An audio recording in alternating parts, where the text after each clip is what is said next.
isang araw, lalabas na ang itlog. Ang itlog ay nagsisimula sa ovary ng inahing manok, kung saan ang yolk ay nagsisimulang ma-develop. Sa paglipas ng ilang araw, magmamature ito at papakawalan papunta sa isang mahaba na organ na kung tawagin ay oviduct.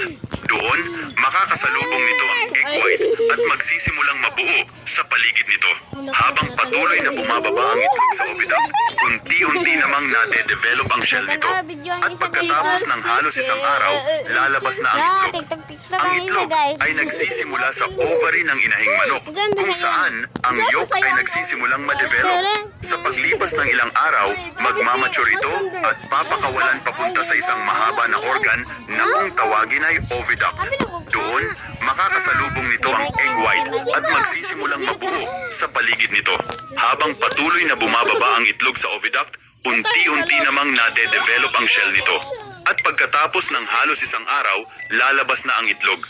Ang itlog ay nagsisimula sa ovary ng inahing manok, kung saan ang yolk ay nagsisimulang ma-develop. Sa paglipas ng ilang araw, magmamature ito at papakawalan papunta sa isang mahaba na organ na kung tawagin ay oviduct.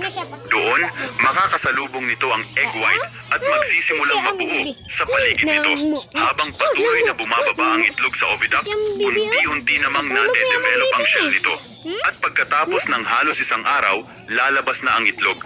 Ang itlog ay nagsisimula sa ovary ng inahing manok, kung saan ang yolk ay nagsisimulang ma-develop. Sa paglipas ng ilang araw,